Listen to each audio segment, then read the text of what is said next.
Well, flip the calendar. Yes, it is a new month. It is May Day. It is May 1st. It is a big month for Indy. Thanks for joining us at noon. I'm Anne Marie Tiernan. So May off to a pretty fast start already. Right now, the mini marathon packet pickup is underway and the mini expo is underway.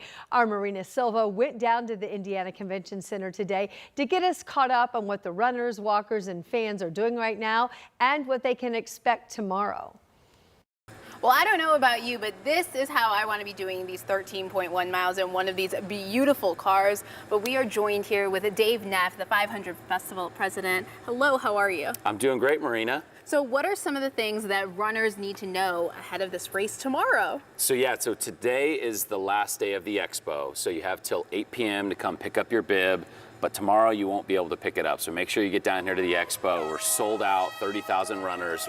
We've got a fifth wave that'll add a little bit more time in between each of the waves, and there'll be a little bit of congestion at the front, but be patient, you'll get through it. And that fifth wave, that's new this year, right? Correct, yeah, it's the first year for it, and so we're staging things with the additional runners. We're about 8,000 more than last year. We just need to be mindful of the runner experience. So also, we were just talking, what are some of your favorite memories from this?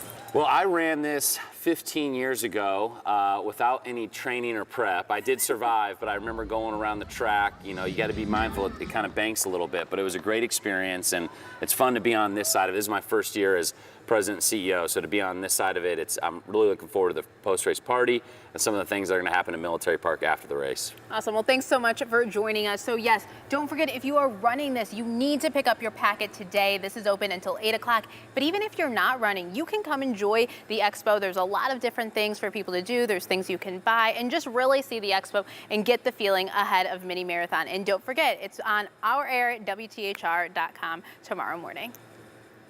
Right, Marina, thanks so much. Yeah, I love the shopping down there. Great shoes and all the little snacks for all your running and all the accessories. As Marina mentioned, we are so happy to once again be your home for the Mini. We're going to have crews all along the course and bring you the action. Our live coverage tomorrow morning is here on Channel 13 starting at 6 a.m. and we'll be live with you all the way through 10 a.m. So the big question is, for all the runners, all the participants, and all the crews that are going to be out there working, how many layers do we need to wear in the morning? And do you think we're going to be peeling them off? Rob Ellis is here with answers. Yeah, it is definitely a cooler forecast. The runners, I think, will really enjoy the forecast. Pretty optimum conditions, cool temperatures in the morning, likely in the 30s. If you're going to be down there, maybe cheering someone on, or if you are going to be at the event, yeah, wear a couple extra layers because it is going to be a bit on the chilly side. It's already a bit chilly. Take a look outside. We do have some clouds that have been kind of hanging with us after the overnight rain. Some sunshine trying to peek through. I don't know how much we'll see today. We do expect some of those clouds to stick around, but sunshine will be in between some of those clouds, and north or northwest winds have really kept the temperatures on the cooler side, so it is a struggle even getting into the 50s, although some locations, especially farther to the south, are doing that, and it's a bit on the breezy side. I do expect the clouds will stay with us for a good bit of the next several hours, maybe a few showers possible to our north and west, but once that system gets a little closer, I think we're going to pretty much go with a dry forecast in the short term. 40s and 50s. Notice the warmer air farther to the south. The big question is how much of that cloud cover will stay with us through the overnight, because if we can clear the skies, the temperatures will drop, and we are expecting that to happen. Here's our morning low temperature forecast. 30s expected. We'll call it mid-30s for Indy. There will be some variability here. Patchy frost is going to be a concern. That's why frost advisories are in place for Indiana, essentially the central part of Indiana, and points to the north, including Indianapolis. Freeze warnings a little farther to the north. Now, for the forecast for the Mini, we are expecting temperatures to start in the 30s with some clouds left over. Couldn't rule out a spotty shower. I'll show you this on Future Track. I'll walk you through this hour by hour through the morning, and also looking ahead to the rest of the weekend forecast. We got it for you coming up. All right, Rob, we'll stay tuned for that. Thank you so much. In the meantime, some of the news making headlines on this Friday. A southern Indiana man is in police custody after allegedly making threats toward Lieutenant Governor Micah Beckwith. Those threats were made on social media. Now, Indiana State Police says the threats were directly toward Beckwith.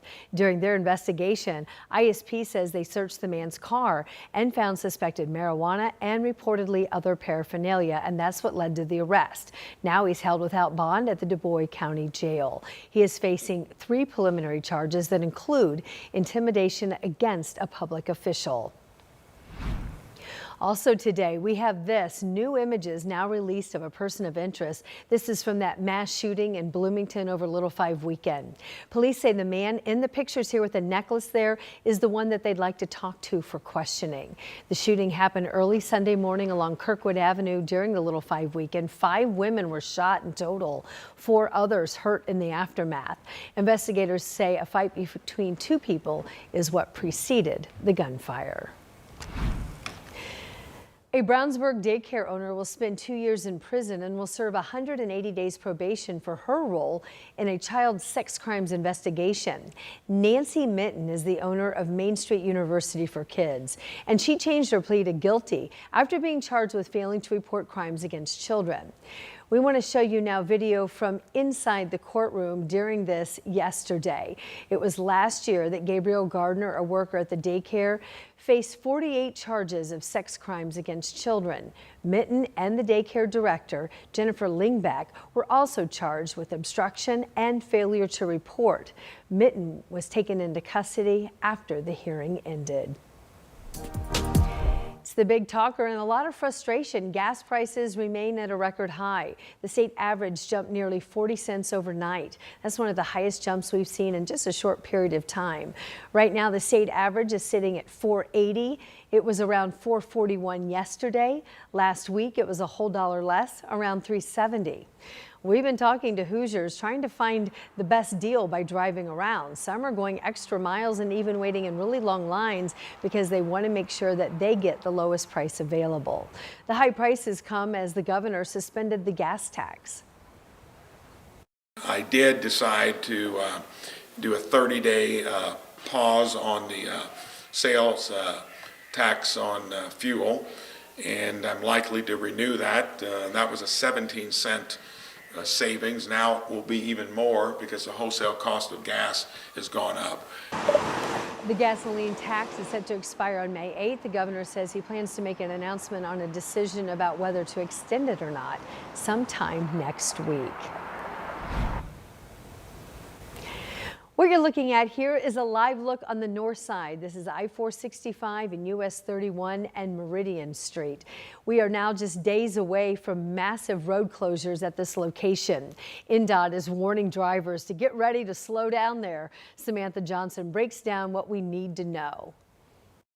We wanted to give you as much heads up as possible on this project because INDOT officials say this phase could be the most disruptive to your daily commute, and some of the closures last through the fall. So starting the week of May 11th, if you're coming off 465 and going northbound on US 31, those ramps in both directions will be closed as you know it. There will be workarounds to get you northbound instead, and INDOT officials tell me this is all about improving safety and efficiency. The reason we're having to close those is this is the time that we're expanding those ramps from 1 lane to 2. That was the main goal, to make getting from 465 to northbound 31 easier, and in the fall we'll have that. INDOT is sharing all kinds of maps to help you navigate these changes because southbound 31 and 106th Street are impacted too. May 11th is the date to put on your calendar. You can find all the maps and details right now at WTHR.com. On the north side, Samantha Johnson, 13 News.